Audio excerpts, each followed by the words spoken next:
Hora H do Agro, com Kellen Severo. Oferecimento Ihara. John Deere, safra de inovações. O desafio das startups do agro. Olá, sejam muito bem-vindos ao Hora H do Agro, um programa onde discutimos e analisamos os temas que mais importam para o agronegócio brasileiro. Na semana, com risco de recessão global, o dólar supera R$ 5,40 e atinge uma das mais altas cotações desde janeiro. Há preocupações de que a elevação de juros, que tenta conter avanço da inflação, freie as economias. E Brasília é a primeira cidade a receber a 5ª geração de internet no Brasil. Quando a tecnologia vai chegar ao campo e que tipo de alterações na gestão rural ela deverá trazer? A gente vai tratar de tudo isso e mais. Você vai ver também que a Conab estima uma produção recorde para o milho segunda safra, para o trigo e o sorgo. E nesta edição saberá por que o sorgo é uma das grandes apostas do agronegócio brasileiro. Há regiões com crescimento de mais de 300% de produção. E ainda, na Holanda, agricultores protestam contra a política de redução de emissões. E tudo isso em detalhes nesta edição que já está no ar. O risco de recessão econômica global fez o dólar voltar às máximas desde janeiro. A moeda norte-americana ultrapassou a marca de R$ 5,40. No acumulado da semana, a moeda norte-americana registrou uma valorização superior a 4%. A alta de juros em diferentes países para conter a inflação é um dos efeitos apontados como potencial freio para as economias. A eventual diminuição de demanda fez o petróleo cair 6% e operar abaixo dos $100 o barril, o que não acontecia há meses. E para abordar o cenário econômico, os impactos para o agronegócio e todos os detalhes em uma análise aqui no Hora H do Agro, eu vou conversar com o economista e pesquisador do Centro de Estudos do Agronegócio da Fundação Getúlio Vargas. Vamos receber Felipe Serigati. Felipe, seja muito bem-vindo ao Hora H do Agro, uma satisfação recebê-lo. Olá, Kellen, tudo bom? Satisfação é minha de poder conversar com você e com o seu público. Muito obrigada. E a gente quer saber qual é a chance dessa recessão econômica global acontecer. Bom, então vamos lá. Em termos de recessão mesmo, ou seja, o mundo ficando menor, a economia mundial encolhendo, essa chance, por enquanto, ela é pequena. Mas o cenário que está mais claro diante de nós é de uma desaceleração, ou seja, o mundo vai crescer, no entanto, vai crescer menos. Naturalmente, isso gera reflexo em diversos ativos, para diversas economias, para diversos mercados, inclusive o universo agro brasileiro. O agronegócio, então, deve sentir os reflexos dessa desaceleração econômica. De que maneira é possível, eventualmente, avaliar algum efeito na formação de preços de commodities agrícolas, como soja, milho, trigo e outras? Sem dúvida alguma, Kellen. Na realidade, nós já estamos vendo esse ajuste, né? Quando a gente, então, ao longo da semana, e não somente agora, na realidade, pelo menos desde o dia 10 de junho, quando ficou claro que a inflação de serviços nos Estados Unidos estava muito apertada, estava muito acelerada, o mercado já está precificando um desaquecimento de um lado da economia norte-americana, do outro lado, seja diretamente porque a Europa também está passando por uma inflação elevada, seja pelos efeitos de segunda ordem. Essas regiões crescendo menos fazem com que o mundo cresça menos. Então, está aí quase que para completar um mês, o mercado já está precificando essa desaceleração e as cotações, as commodities, têm operado em patamares cada vez mais inferiores, naturalmente. Como a demanda para o agro ela está preservada, então, olha, independente do que aconteça com a economia mundial, a demanda por café, a demanda por grãos não vai reduzir fortemente, Quando a gente olha para a demanda por proteínas animal, essa demanda tem muito fundamento. Essa contração nas cotações das commodities agrícolas foi bem menor do que, por exemplo, nós vimos nas cotações das commodities minerais e metálicas. Gente, nós estamos vendo aí o preço do cobre caindo entre 15% a 20%, dependendo do período inicial que a gente utiliza para fazer a conta. Enfim, o agro deverá sentir impacto? Deverá. Forte, tal qual, por exemplo, a Vale do Rio Doce deve estar sentindo? Não, de maneira mais intensa. E ainda assim, olhando para o agro brasileiro, para o preço em reais, parte dessa queda ela é compensada por uma elevação do dólar no nosso mercado cambial. Exatamente, esse é um ponto importante para a gente deixar claro aqui para a nossa audiência, né? O Felipe está dizendo que por tratarmos de alimentos, por tratarmos de commodities agrícolas, estamos em um dos setores que potencialmente será mais resiliente, menos afetado do que outros setores nesse cenário eventual de uma recessão. Agora, a gente vai partir para o dólar na sequência. Antes, eu gostaria de entender se, na sua avaliação, o Brasil está na contramão desse processo de desaceleração que a gente vê nas economias globais. Por quê? A economia brasileira deu alguns sinais de recuperação, seja com queda na taxa de desemprego ou ainda uma elevação no PIB para este ano, projetada pelo IPEA de 1,1 para 1,8. Isso significa que a brasileira economia está se descolando do contexto mundial? Você acredita em uma retomada econômica a partir de agora? Conta pra gente, Felipe. Então, não diria que é um descolamento da conjuntura internacional, mas o que nós temos? Agora, olhando para o curto prazo, existe um conjunto muito grande de estímulos que o governo tem lançado justamente para tentar sustentar a atividade econômica. Parte desses estímulos, eles não são sustentáveis e parte deles, inclusive, tem uma data pré-determinada para acabar, dia 31 de dezembro. De outra forma, quando a gente olha para 2022, boa notícia, o filme para a economia brasileira, a fotografia para a economia brasileira, ela é boa. Então, o mundo falando em desaceleração e a gente está revisando as nossas projeções de crescimento para cima. Talvez encerremos o ano com a economia crescendo a 2%. No entanto, quando a gente olha a partir de 2023, nós temos aí uma realidade a ser digerida. Felizmente, nossos problemas, eles não vêm lá de fora. Então, quando a gente olha para a conjuntura internacional e o mundo olha o Brasil fortemente como um fornecedor de commodities, de fato, a nossa demanda, os nossos fundamentos são mais resistentes. Agora, os nossos problemas vêm aqui de dentro. E aí a grande questão é justamente essa. Sociedade brasileira, será que nós conseguiremos apertar os nossos parafusos para que a gente possa reorganizar a nossa economia a partir de 2023?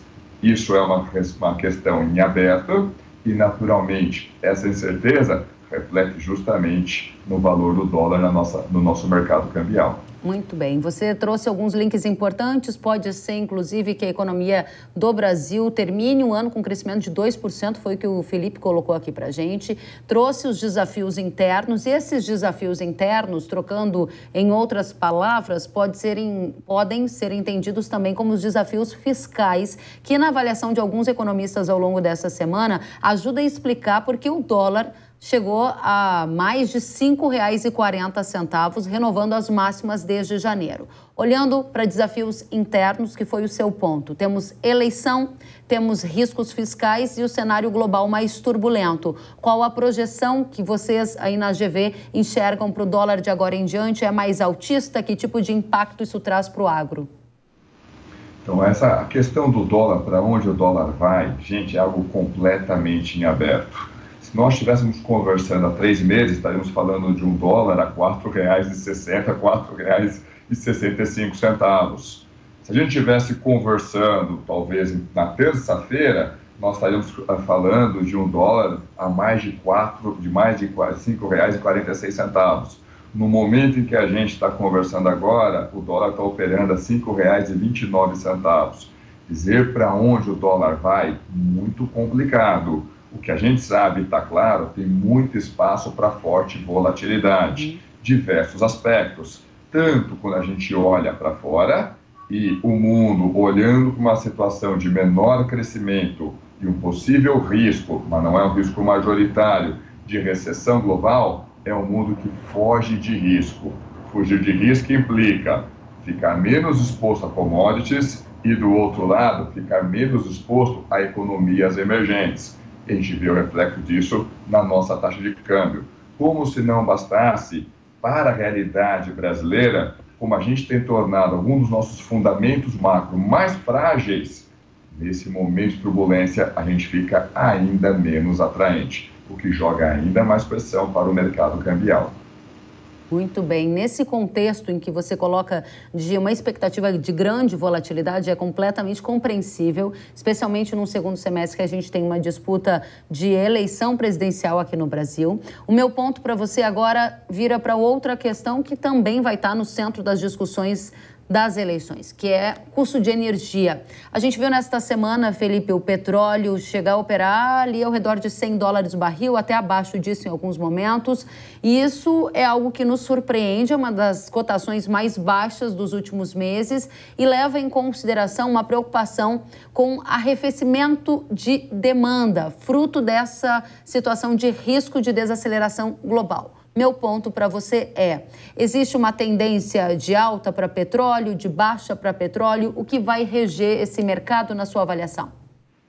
Então, esse é o ponto mais importante. Mais do que dizer se esse dólar vai estar no final do ano operando a $120 o barril ou a $90 o barril, é a gente olhar quais são os fundamentos, quais são os drivers que estão direcionando esse preço. Vamos lá, qual que é o principal driver que está fazendo com que o preço do barril do petróleo teste alguns pisos? Justamente a perspectiva de desaceleração da economia mundial. Um mundo que cresce menos é um mundo que demanda menos energia, demandando menos energia, reduz a pressão sobre o preço do petróleo. No entanto, esse mercado está pressionado não apenas por questões econômicas, mas por questões geopolíticas. Por exemplo, o conflito no leste europeu. E ninguém sabe quanto tempo e quais outras dimensões que esse conflito poderá tomar. Isso, naturalmente, gera incerteza para o mercado do petróleo. O que o mundo está esperando olhando para o mercado de petróleo? Que o petróleo caia. Um petróleo mais barato significa custos de produção menores, menor pressão sobre a inflação, o que leva os bancos centrais a uma necessidade de menor aperto monetário, menor desaceleração para segurar a inflação. Quando a gente olha agora para o Brasil, é importante a gente ressaltar, mercado de energia aqui no Brasil é um pouco diferente. Lá fora, Estados Unidos, Europa, é muito comum a gente ter misturado mercado de energia elétrica com mercado de combustíveis. Aqui no Brasil, não. Nosso mercado de energia é fortemente condicionado por hidroeletricidade, que está fortemente associada, vamos dizer assim, ao bom humor ou não de São Pedro. Se São Pedro mantiver o bom humor que teve ao longo do primeiro trimestre desse ano, a gente pode manter a nossa tarifa de energia em patamares menores, como a gente tem desde a virada de abril para maio. Boa notícia. Com relação ao mercado de combustível, vai depender do petróleo? Vai. Só dele? Não, vai depender também justamente da taxa de câmbio. No momento que a gente conversa, a defasagem do preço do óleo diesel lá fora, comparado com o preço aqui dentro, ela está menor, apenas de 5%. Mas veja que, se tiver uma forte pressão novamente sobre o dólar, essa defasagem pode aumentar e causar todas as turbulências que a gente tem visto, pelo menos nas últimas 3 semanas. Excelente. Para fechar o nosso ponto aqui com a audiência, que quer muito saber sobre tendência de petróleo, obviamente de dólar você também já colocou, para tentar projetar custo de produção, já que combustível é um dos itens que mais pesa no custo de produção da propriedade rural. Objetivamente, você acredita que agora que o petróleo bateu $100 o barril, ele pode assumir uma curva de queda ou não? A tendência ainda é de uma elevação nos custos de energia à medida que a guerra na Ucrânia continua? Pois é, então, de novo, esse cenário está em aberto, mas se o pessoal está olhando para custos de produção, Se a gente olha, por exemplo, para fertilizantes, que também está associado ao mercado de petróleo, gente, historicamente, quando a gente olha para o retrovisor, o mercado de fertilizantes leva mais tempo para reagir. Então, mesmo que a gente veja uma queda no preço do petróleo, quer dizer que a ureia, o nitrogenado vai ficar mais barato? Provavelmente não. O mercado de fertilizantes leva mais tempo para reagir.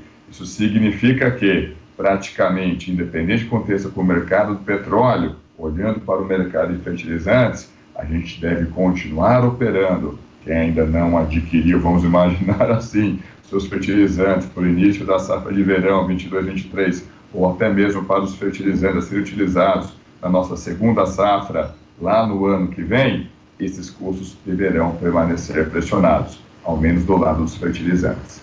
Muito bem. Felipe Serigati, pesquisador do Centro de Estudos do Agronegócio da Fundação Getúlio Vargas. Foi uma satisfação recebê-lo aqui no Hora H do Agro. Jovem Pan News agradece a sua presença. Volte sempre.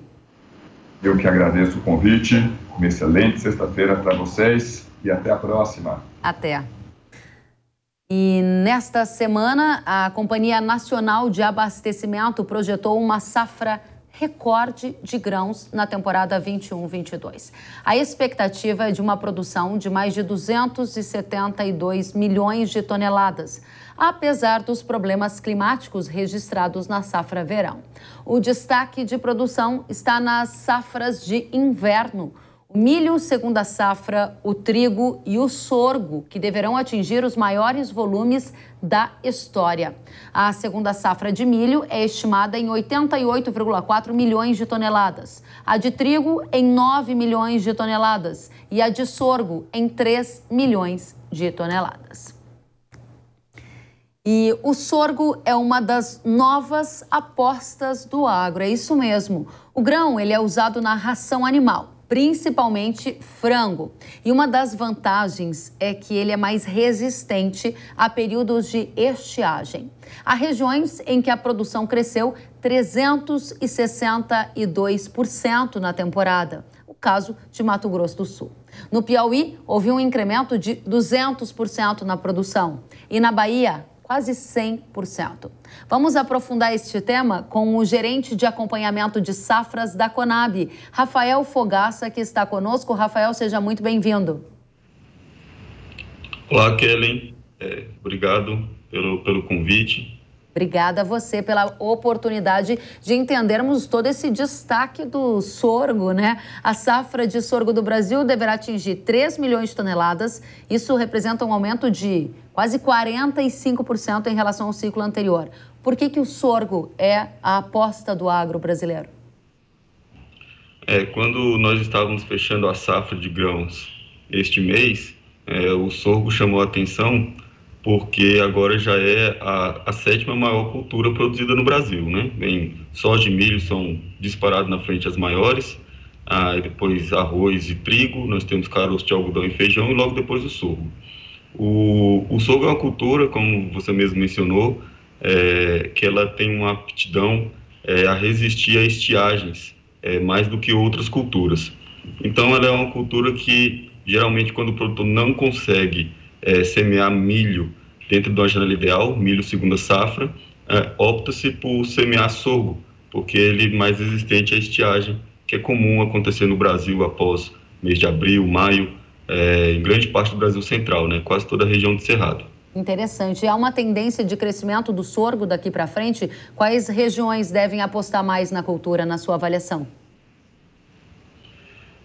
As regiões que mais plantam sorgo atualmente Goiás, é o maior estado produtor. Se juntar Goiás e Minas Gerais, produzem 2/3 da produção do país, mas nós temos produção de sorgo em vários outros estados, e como eu falei, devido à aptidão dele a ser mais resistente a estiagens, é mais comum você ver a implantação da cultura em regiões onde o regime climático não é muito favorável na segunda safra. Lembrando que a gente está estimando uma safra de 73 milhões de hectares, mais de 73, cerca de 51 milhões de hectares é o uso em primeira safra, e a gente tem aí pouco mais de 20 milhões sendo utilizado numa segunda safra para a produção de grãos. Não que os outros 30 milhões ficam parados, mas eles são dado outra destinação senão a produção de grãos, né, ou produção de uma pastagem de inverno ou algum outro tipo de cultura. Então a gente tem bastante potencial de crescimento nessas áreas. E onde que são essas áreas que não têm tradicionalmente duas culturas de grãos? São aquelas áreas que o período chuvoso é mais favorável só para a produção de uma safra. Na produção da segunda safra, o regime de chuvas já é mais irregular. E são nessas regiões que o sorgo tem mais aptidão para crescer a área. E onde seriam essas regiões? Principalmente ali região do Mato Piba e também a região centro-oeste. Interessante. A gente tem observado esse movimento também puxado por preços, né? O que está acontecendo com algumas safras. Vamos aqui posicionar nossa audiência em relação ao trigo. Vocês da Conab divulgaram nesta semana uma estimativa de safra recorde ao redor de 9 milhões de toneladas, e o incentivo para aumento de área de trigo no Brasil foi justamente o preço sobre o sorgo, que é justamente o nosso tema aqui. O mercado está garantindo rentabilidade? É uma tendência o preço garantir margens positivas a fim de estimular esse avanço na semeadura? O preço realmente foi um dos principais motivos para esse incremento de semeadura, né? Se a gente for só lembrar um histórico breve, a gente teve uma quebra de safra muito forte no ano passado no milho segunda safra, resultado de estiagem de geada. Isso fez com que o preço do grão de milho, que é o principal insumo para a ração animal, se elevasse. Aí, geralmente, o que acontece é que todos os substitutos do milho elevam de preço também. O sorgo, por ser um potencial substituto de milho na ração, né, você substitui parte do milho, você adiciona um pouco de sorgo para diminuir a quantidade de milho na ração animal. Então, todos esses produtos vão subindo de preço. O sorgo hoje é um produto que o preço dele geralmente é atrelado ao preço do milho, então entre 70% e 80% do valor. Então, esse aumento fez com que os produtores se motivassem a semear sorgo. E uma vez que se cria o canal de comercialização, né, as fábricas de ração, né, começam a dosar, a criar receitas de ração, fórmulas de ração com sorgo. Você tem o canal já criado, isso incentiva o produtor nos outros anos a aumentar a área. Sem falar que a gente tem destaques para esse incentivo. No Mato Grosso do Sul, por exemplo, a quantidade de aplicações que se faz de fungicida e inseticida no sorgo é bem menor do que no milho, né? O custo de produção, se pegar os custos de produção da Conab por hectare do sorgo, eles são inferiores ao do milho. E em Mato Grosso, existe até mesmo compra de sorgo por usinas de etanol. Então, uma vez que você tem vários canais de comercialização, uma dificuldade de um produtor de semear uma cultura seria depois ele vender essa comercialização. E a cadeia de comercialização do sorgo, a gente percebe que ela está ficando cada vez mais sólida, mais robusta. Interessante, então, por isso Rafael. a gente... Interessante, desculpa eu ter interrompido você, mas gostaria aqui de chamar a atenção da nossa audiência para informações que o Rafael nos trouxe. De 70% a 80% do preço do sorgo, ele está baseado no preço do milho, né? Então ele costuma acompanhar as variações do preço do milho, porque ele é um substituto para o milho, como colocou o Rafael. E outra questão que ele chama a nossa atenção é para as diferentes oportunidades de comercialização, ou seja, para uma cultura se desenvolver, ela precisa ter mercado, e ele está chamando a atenção da gente para usinas de etanol de milho em Mato Grosso, que estão olhando para o sorgo, ração animal olhando para o sorgo, e o agricultor que também vê no sorgo uma alternativa para custos de produção menor, e isso ajuda a explicar esse destaque, a aposta do agro brasileiro no sorgo. Rafael, tenho perguntas aqui da nossa audiência. O Leandro Mori perguntou se possui um mercado internacional significativo. O Leandro Cremonese também perguntou, vai ter exportação de sorgo? O pessoal quer entender sobre isso também. Olha, o sorgo é produzido em vários países do mundo, tá? É uma cultura produzida no mundo inteiro, então é possível haver sim comércio internacional de sorgo, mas o Brasil produz hoje em torno de 3 milhões de toneladas de sorgo. Isso é suficiente, o mercado interno consegue absorver toda essa produção. O consumo, por exemplo, de milho no Brasil, em torno de 77 milhões de toneladas, né? boa parte disso, a maior parte é para a produção de ração. Então o sorgo, com essa finalidade, então ele tem muita margem para crescer ainda para abastecimento de mercado interno. Aí num futuro, numa grande produção de sorgo do Brasil, se é possível exportar para fora, existe mercado fora do Brasil, vários outros países do mundo produzem e consomem sorgo sim.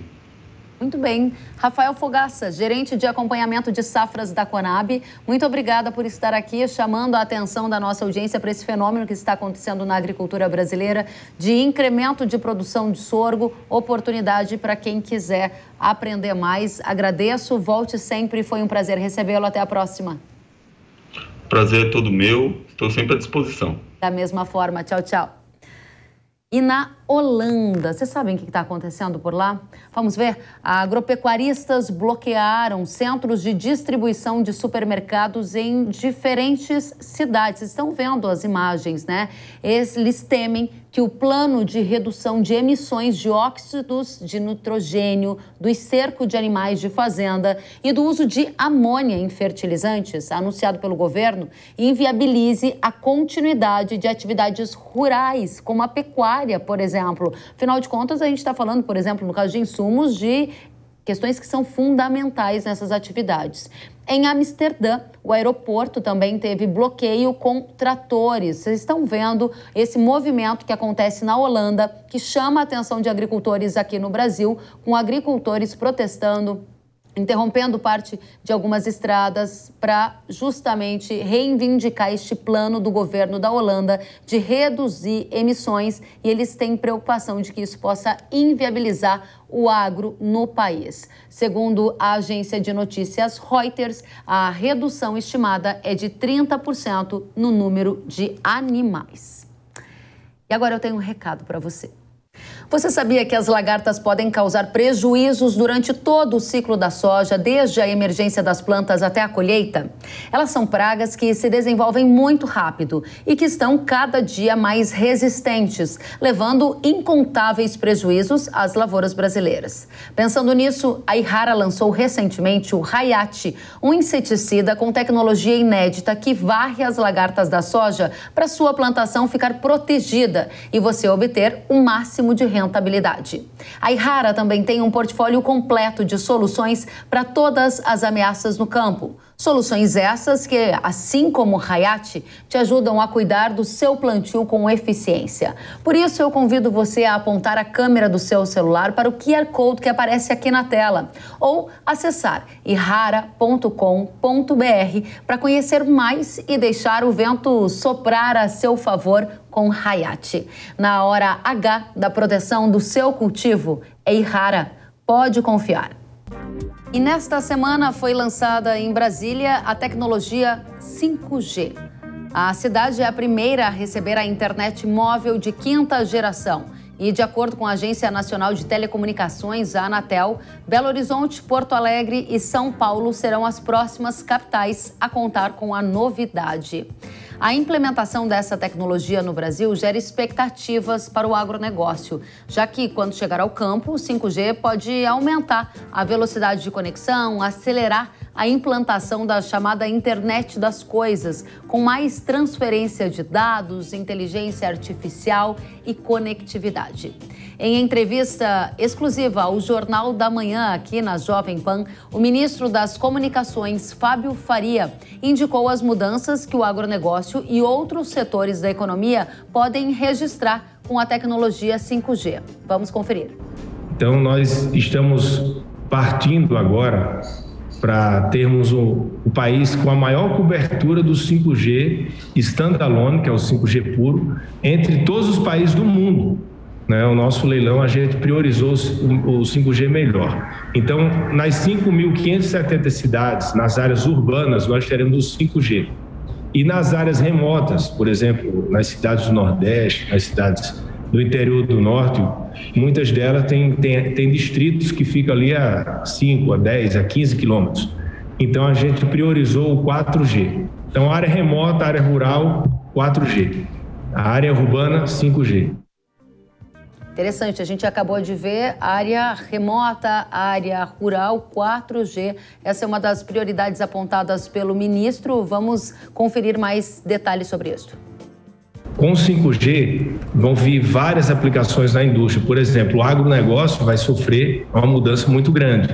Você pega 1 quilômetro quadrado do agronegócio, no 4G, você consegue ligar 10 mil dispositivos. No 5G, 1 milhão de dispositivos.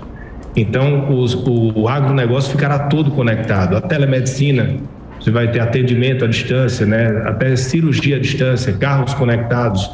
Então, as empresas, elas já estão preparadas para quando tiver implementação no país, a gente conseguir ter todas essas empresas funcionando em diversos setores. A gente já viu isso funcionando em vários países. Eu estava agora na Alemanha mesmo, semana passada, visitamos algumas empresas, a Lufthansa, a BMW, lá 90% da Alemanha já tem conexão do 5G, 90% das pessoas. Então já tem várias aplicações funcionando. Eu acredito que até o ano que vem, por exemplo, nós teremos já muita coisa no agronegócio, no setor de mineração, no setor automotivo, que vai ter algo assim extraordinário. Nós teremos aí num futuro breve aí todos os veículos autônomos, né? Veículos sem motorista, frotas de caminhões, né? Vai ver aí 10, 15, 20 caminhões sem motorista trafegando aí pela estrada. Enfim, nós teremos um mundo novo. Sim. Que vai começar todo dia, a gente vê uma novidade acontecendo e, enfim, que a tecnologia traz isso. Muito interessante. Obrigada, ministro, pelas colocações aqui na Jovem Pan, que indicam a direção dessas tecnologias e os impactos para o agro. Vamos continuar essa discussão sabendo o que já está acontecendo no agronegócio, o que vem por aí? Para aprofundar a análise, vamos receber o diretor do Centro de Pesquisa e Desenvolvimento em Telecomunicações, Alberto Paradisi. Alberto, seja muito bem-vindo, satisfação em recebê-lo. Boa tarde, Kellen. Boa tarde, muito obrigado pelo convite e pela oportunidade. Muito bem. Paulo Humberto Gouveia, diretor de Soluções Corporativas da TIM. Seja muito bem-vindo, Paulo. Muito obrigado, Kellen. Eu agradeço a oportunidade de estar falando de um assunto tão importante para a agricultura do país. De fato, a gente está muito interessado em saber de tudo o que está acontecendo e é uma satisfação tê-lo conosco. Alberto, começo com você. Eu vi recentemente uma pesquisa do IBGE apontando que 70% das propriedades rurais ainda não têm acesso à internet. Quero confirmar com você se é isso mesmo e saber quando o agro desfrutará em plenitude de 4G e 5G, que também é o nosso tema aqui. Boa pergunta, Kellen. Eu não conheço o estudo do IBGE especificamente, mas eu conheço um estudo muito bem preparado, elaborado pela Escola Superior de Agricultura Luiz de Queiroz, a ESALC, que levanta a situação atual da infraestrutura de telecomunicações nas áreas, no território da agricultura. E esse estudo aponta uma cobertura da ordem de entre 20% e 25%, ou seja, 20% e 25% do território agrícola hoje tem sinal, seja de 2G, de 3G ou de 4G. Então, falta mais de 75%. O estudo acho que foi de 2019 para 2020. E uma coisa muito interessante desse estudo é que eles levantaram que existem, ainda no território nacional, onde a agricultura é mais forte, cerca de 4.500 torres, onde poderia ser instalado equipamento aí, no caso específico, eles fizeram um estudo com 4G, isso cresceria a cobertura de 20%, 25% para quase 50% da cobertura total.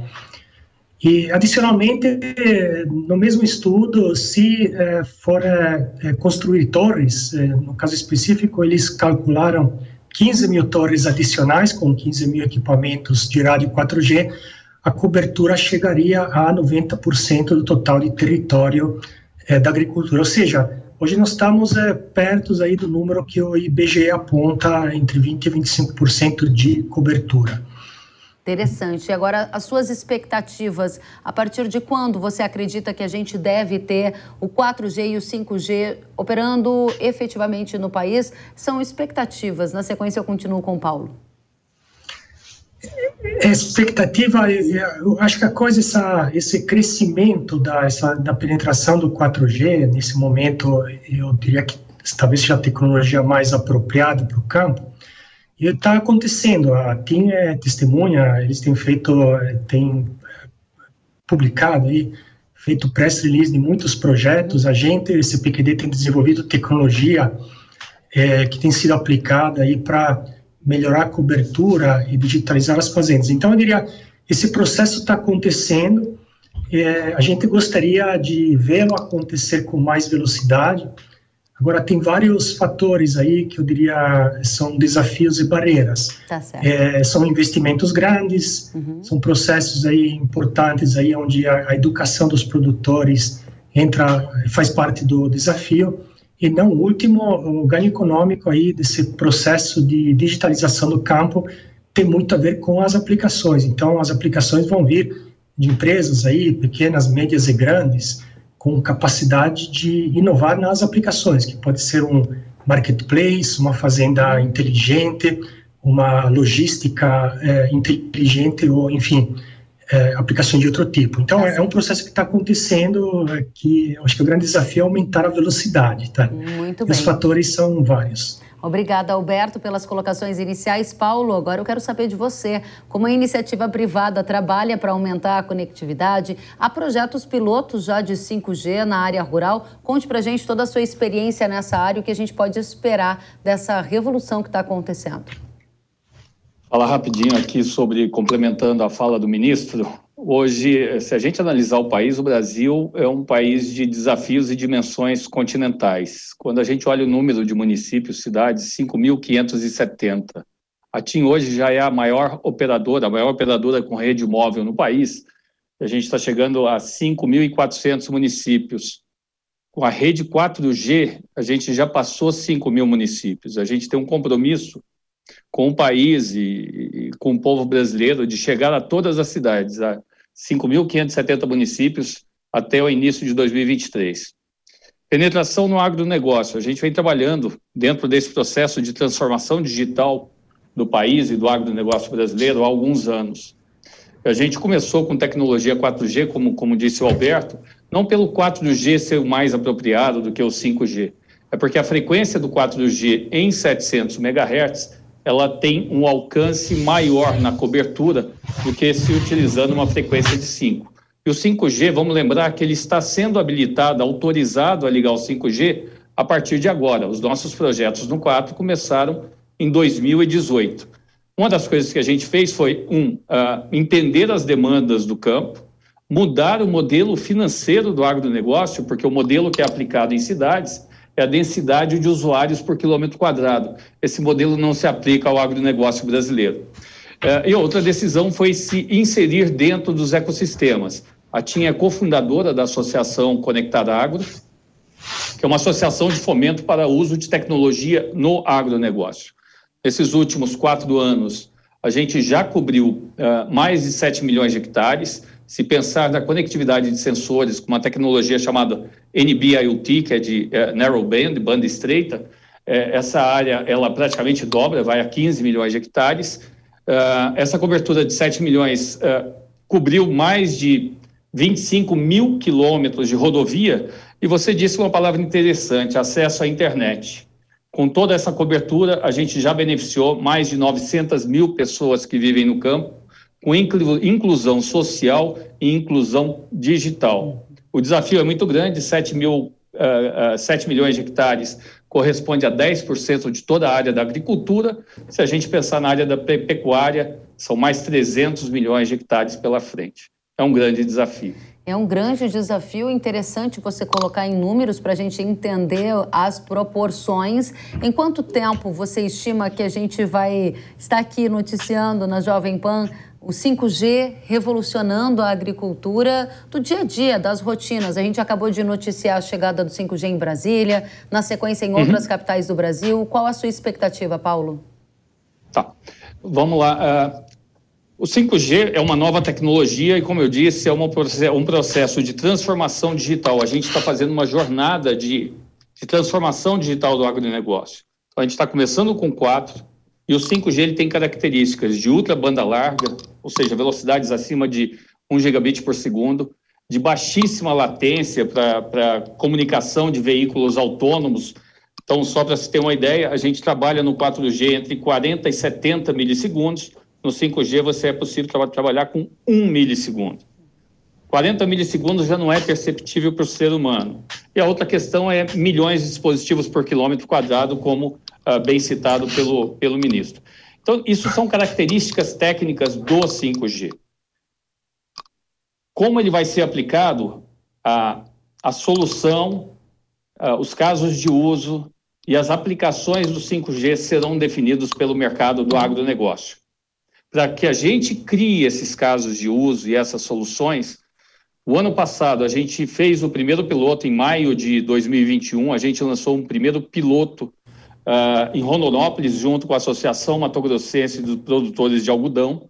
Agora, em abril, nós fizemos o segundo projeto com o pessoal da Insolo, no sul do Piauí, segundo projeto ativando a rede 5G, onde a rede 4 já estava disponível, exatamente para que, junto com o mercado do agronegócio, a gente comece a criar as soluções que vão ser aplicadas com a tecnologia 5G. Cada uma dessas características, vídeo de altíssima definição, ultrabanda larga, baixíssima latência, veículos autônomos, milhões de dispositivos, sensores. No projeto que a gente fez com a Citrosuco, eles falaram na digitalização do pé de laranja, ou seja, todo pé de laranja conectado. Talvez qualquer dia desse, a gente vai estar falando do boi conectado, e a população do rebanho brasileiro é maior que a população de pessoas no Brasil. Excelente. Paulo, só para amarrar, você trouxe, então, projetos pilotos em Mato Grosso, Piauí, mas para fechar muito numa palavra ou duas, se você puder, a sua expectativa de 5G atuando de fato no agro brasileiro, para quanto tempo? Já tem projeto piloto, mas quando isso vai ser uma realidade, uma rotina? Assim que definida essas soluções, a gente recentemente agora, a gente acabou de fechar um novo projeto de criação, é um centro de inovação para soluções em 5G. Assim que as demandas surgirem do mercado, e por que não 5G exatamente nesse momento? Porque as características do 4G atendem às demandas do mercado do agronegócio hoje. Muito interessante. Quando nós tivermos aplicações de missão crítica dentro do agro, o 5G será necessário como solução. Se essas aplicações forem, e essas demandas forem imediatas, a implantação também será imediata. Então não é uma questão de prazo, é uma questão de demanda do próprio mercado. Excelente, obrigada, Paulo. Alberto, eu volto para você e quero saber qual o potencial de incremento de produtividade ou redução de custo que você entende que o 5G poderia proporcionar ao agronegócio brasileiro. Eu acho que é uma pergunta até difícil de responder. Existem muitas simulações, existem casos práticos, evidentemente que as empresas não divulgam, os mesmos produtores, por questões estratégicas. Mas eu volto naquele relatório da Exalc, que aponta números bem interessantes. A gente precisa saber que o 5G, tal como o 4G, é uma tecnologia habilitadora. Agora, o ganho econômico vai vir, como o Paulo comentou, das aplicações, dos casos de uso. Brasileira aumentaria na proporção de 4,5% do total atual no ano de 2021, ou seja, cerca de 45 bilhões de reais por ano. Ou seja, tendo tecnologias digitais no campo, 4G e o 5G oferecem ainda mais, como foi dito, a produção aumentaria na proporção de 4,5%, equivalente a 45 bilhões. E naquele segundo cenário, onde a cobertura cresceria de 50% para 90%, o aumento da produção seria da ordem de 100 bilhões de reais por ano, que são números extremamente expressivos. Agora, tem um outro lado, que é o da produtividade. A gente pode aumentar a produção diminuindo a perda, melhorando através da monitoração do solo, por exemplo, o desempenho dos cultivos, mas a gente pode também melhorar a produtividade, utilizando menos insumos, utilizando de forma mais eficiente as máquinas. Isso aumenta ainda mais o impacto econômico, porque todo esse dinheiro fica no bolso do produtor. E a gente tem um caso, como eu comentei, foi um projeto pioneiro com o Grupo São Martinho, um grupo de produção sucroalcooleira. Para você ter uma ideia, para vocês aí todos terem uma ideia, as máquinas percorrem a cada dia numa única fazenda, o equivalente a 2 voltas da Terra, ou seja, são 72 mil quilômetros por dia. E no caso específico de São Martinho, a conectividade proporcionou como caso de uso, para dar de exemplo, o gerenciamento das máquinas, das rotas, tá? Então do percurso que os caminhões fazem até as máquinas colheitadeiras, e onde vão ser carregados para levar a cana na usina. Então, só na economia de combustível e na gestão das máquinas, o Grupo São Martinho encontrou um ganho de produtividade de alguns porcento, eu não tenho o número exato, mas certamente acima de 5%, eu estimo. Ou seja, aumenta a produtividade e aumenta a produção. Se cada um aumentar na proporção de 5% a 10%, nós estamos falando de 10% a 20% de ganho econômico no final do dia. Muito bem, muito obrigada pelas colocações interessantíssimas. E eu avanço para você, Paulo, para saber, na sua visão, qual vai ser o perfil da fazenda do futuro, aquela que já vai estar adaptada à chegada do 5G. Você já citou alguma coisa, mas a gente gostaria de ouvir em profundidade a sua análise. Um primeiro comentário, em parceria com a Case, a gente fez o lançamento da Fazenda Modelo, que seria uma visão dessa fazenda do futuro, no município de Água Boa, no Mato Grosso. Esse projeto foi implantado recentemente exatamente para que as pessoas vejam na realidade como vai funcionar essa fazenda do futuro. Só complementando um pouco do que o Alberto comentou com a gente, em áreas de plantação de soja, onde a gente implantou a conectividade e essa transformação digital de conectar todas as máquinas, sensores, o investimento do agricultor foi de 1 saca por hectare e o retorno na primeira safra, no primeiro ano, foi de 2 sacas. O projeto é altamente benéfico para o setor do agronegócio. Essa fazenda do futuro, ela vai fazer uso racional de água, ela vai ter redução de insumos agrícolas, ela vai ter máquinas totalmente conectadas. Eu estou vendo aqui um vídeo de um drone fazendo mapeamento da pecuária, de você ter operação e manutenção assistida em tempo real, 24/7, talvez tendo essa operação operando de centro de controles, máquinas operadas remotamente ou monitoradas remotamente. A população totalmente conectada, que foi o que eu tinha comentado logo no começo, das 900 mil pessoas, mas uma transformação e um ganho muito grande com relação à produtividade e ganho de margem na redução do uso de insumos agrícolas, na redução do número do custo, também foi citado para o Alberto, redução no uso de combustível, melhor eficiência e programação e planejamento do agronegócio brasileiro. Muito bem, muito bem. Gente, a conversa é boa, passou rápido. Alberto, sua consideração final para a nossa audiência, o que é essencial que o público saiba sobre a tecnologia 5G, a revolução que ela promete na gestão das propriedades rurais no Brasil. Bom, o 5G é uma tecnologia realmente poderosa que traz algumas inovações disruptivas em relação ao 4G, isso é importante, mas também a consciência que, de novo, o 5G vai ser uma tecnologia habilitadora, não vai ser a solução dos problemas no campo.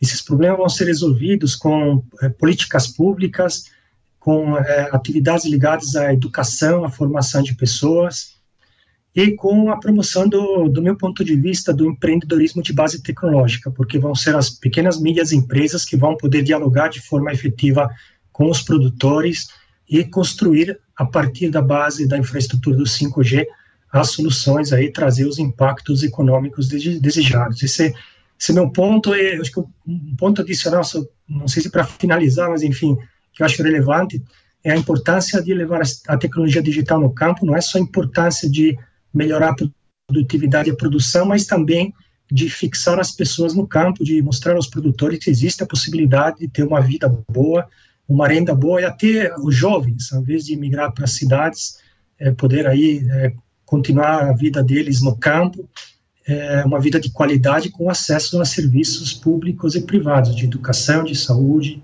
de governo e assim por diante. Então, é isso que o 5G pode certamente proporcionar para o país. Alberto, interessante, né? Você chega até no momento de entender que o jovem pode se fixar mais às rotinas de agro se puder contar com conectividade, com internet, fazendo parte de um mundo que hoje é híbrido e a gente pode remotamente decidir muito dos nossos negócios. Interessantes os seus pontos. Obrigada, Alberto. Paulo, a sua consideração final, e eu gostaria de entender algum risco ligado ao avanço de toda essa digitalização, principalmente quando a gente fala de segurança digital, privacidade de dados, é algo que vocês também estão olhando quando pensam em toda essa infraestrutura que precisa ser colocada no país? Seus pontos para a gente.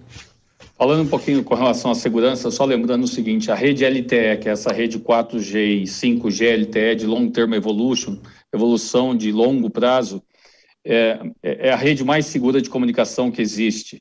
Todas as transações financeiras que são feitas no mercado, que você tem, as operações são feitas via redes móveis. E com relação, então assim, não existe não é que não exista preocupação, mas existe essa segurança de estar se trabalhando com a rede mais segura. Uma preocupação muito grande com relação à LGPD, cada um tem seus dados, a gente vai estar gerando milhões de dados. Quando eu falo a gente, entenda a operadora de telecomunicações como habilitadora dessa transformação digital, conectando todas as máquinas que vão gerar informações para a indústria do agro e para o produtor. Gerar informações é armazenar dados em ambientes seguros e trabalhar no processamento desses dados para tomada de decisão em tempo real, senão não teria sentido nenhum que a gente está discutindo aqui. Com relação às considerações finais, muito desse desafio de implantação, primeiro de dar cobertura a toda a população rural, das pequenas comunidades. Então esse é o nosso grande desafio dentro desse continente chamado Brasil, seja inicialmente com a tecnologia 4G e logo em sequência vindo com a 5G, uma vez definido os casos de uso, integrado ao mercado e ao ecossistema do agronegócio, para que a gente leve solução. Conectividade não é solução. O nosso papel dentro do setor do agronegócio é ajudar o Brasil a produzir mais alimentos, ajudar o Brasil a alimentar o mundo. Nós não somos no agro mais uma empresa de telecomunicações, nós somos um parceiro do agronegócio. Muito bem, muito obrigada, Paulo. Quero agradecer a vocês, então, Alberto Paradisi, diretor do Centro de Pesquisa e Desenvolvimento em Telecomunicações. Muito obrigada. Volte sempre, Alberto. E agora é hora de estreia no Hora H do Agro. John Deere, safra de inovações, o desafio das startups do agro. A John Deere estará conosco a partir desta edição para tratar de inovação e também nos contar sobre o primeiro reality show do agro. Vamos receber o Leandro Carrion, gerente de inovação da John Deere. Leandro, seja muito bem-vindo, um prazer te receber. Obrigado, Kelly. Um prazer estar aqui contigo, falar sobre a John Deere e falar sobre inovação. Exatamente. Vamos contar para todo mundo, né, como essa história de inovação começou dentro da John Deere, como você define o trabalho que a John Deere faz. Conta para todo mundo que está nos assistindo. Excelente, obrigado. Na verdade, Kelly, a John Deere é uma empresa de 185 anos, quase bicentenária, onde inovação sempre foi um dos nossos valores. Tanto é que o fundador da empresa, ele era um inventor. Ele inventou o arado autopropelido, que revolucionou a agricultura mundial. E dentro dessa linha, a gente sempre trabalhou muito com investimento em pesquisa, desenvolvimento. A John Deere investe quase 7 milhões de dólares por dia em inovação. E por isso nós temos hoje produtos, serviços, soluções altamente tecnológicos a serviço da agricultura brasileira. Agora, para quem está conhecendo a John Deere neste momento, a John Deere é uma empresa de máquinas agrícolas, ela é uma empresa de tecnologia, ela é uma empresa de quê? Esse é um excelente ponto. A John Deere é uma empresa de soluções tecnológicas. Nós temos soluções tecnológicas para ajudar o agricultor brasileiro, para ajudar a agricultura a ser cada vez mais produtiva, cada vez mais sustentável. Interessante. É nesse contexto que vocês, então, lançaram esse reality show de startups do Brasil. Se chama Safra de Inovações. Qual o objetivo do projeto? Como ele funciona? Excelente. Kelly, a John Deere tem produtos, serviços, soluções, tecnologias a serviço do agro. Mas esse agro, ele é cada vez mais tecnológico e os desafios são cada vez maiores. Então nós criamos algo a mais, nós demos um passo a mais, que é a nossa inovação aberta. conectando universidades, startups, conectando os hubs de inovação com o mundo agro. E a gente está vendo já o reality show na tela, Safra de Inovações, e eu fico curiosa aqui para saber, né? Quem é que julga se a ideia é boa ou não? Como é que se define quais as soluções inovadoras que estarão ali na disputa? As imagens estão belíssimas do agro do Brasil. Belíssimas, né? E já convidamos todo mundo para assistir. O Safra de Inovações está trazendo para o mercado como nós estamos trabalhando com startups, buscando soluções para o agro. Na verdade, nós temos grandes startups, nós avaliamos mais de 100 startups, chegamos a 9 que estão participando do programa. É uma verdadeira safra de inovações. E os jurados, quem nos jurados, são incríveis. Eu vi ali gente conhecida incríveis. do agro. Quem é que está fazendo o julgamento de tudo isso? Nós temos o Chico Jardim, da SP Ventures. Nós temos a Teca Vendramini, que é presidente da Sociedade Rural Brasileira. Nós temos a Mariana Caetano, que é do grupo KTPL. São executivos do agro, ligados à inovação, buscando soluções para o agro. Eles colocam as startups em desafios grandes aqui. É muita emoção, é muito legal assistir. Olha, muito bacana. Eu vou pedir para a produção colocar mais imagens para deixar aquele gostinho para quem está em casa para ir direto assistir Safra de Inovações. São soluções para o agro brasileiro para enfrentar os desafios mais variados. Dá para dar uma dica do que a gente vai encontrar nesse episódio aí? Que soluções já foram reveladas, Leandro? Claro, claro que sim. Sem spoiler, né, Kelly? Sim. Nós temos aqui desafios ligados à digitalização, ligados à logística, ligados à capacitação, ligados à sustentabilidade. São desafios do agro, comuns do agro brasileiro. E tem startup que faz chover, tem startup que traz solução de educação, tem startup trazendo biotecnologia, temos gestão logística de frota. Tem muita coisa bacana, tem muita emoção, muita disputa e muita novidade para o agro brasileiro. Então o Leandro vai ter que voltar mais vezes aqui, porque a gente quer conhecer muito mais sobre esse cenário de inovação, para não deixar o pessoal ali na curiosidade. Cada etapa, um vencedor vai para a final e depois da final tem um grande prêmio que é, além, óbvio, da inovação para o agro, mais algum, Leandro? Exato, exato. Cada episódio tem um vencedor. O vencedor do episódio vai ganhar mentoria com executivos da John Deere e também o direito de estar na grande final. 3 desafios de produtores reais, desafios reais da agricultura, 3 vencedores, um em cada episódio, e a grande final, com os vencedores dos outros episódios, sai o grande vencedor do Safra de Inovações, que vai ganhar uma viagem para os Estados Unidos, tudo pago pela John Deere, para conhecer, visitar centro de inovação, tecnologia John Deere no agro e grandes centros de inovação em St. Louis, no Vale do Silício. É bem bacana aqui, por isso a disputa está tão incrível, na verdade. Está tão acirrada. Fica o convite para você aí de casa assistir no YouTube, com todos os detalhes, Safra de Inovações. Parabéns pela iniciativa. Fica o convite para você voltar mais vezes ao Hora H do Agro, para nos contar tudo o que está acontecendo nesse universo que é tão interessante. Volte sempre, Leandro. Vai ser um prazer. Obrigado, Kelly. Obrigado a todos. Obrigada a você. A gente acabou de conversar com o Leandro Carrion, gerente de inovação da John Deere. Para assistir ao programa, basta acessar o YouTube da John Deere Brasil. O Hora H do Agro de hoje fica por aqui. Nós nos vemos na próxima semana. Até lá. Tchau, tchau.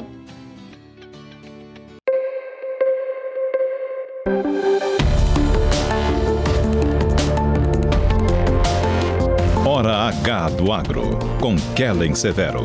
Oferecimento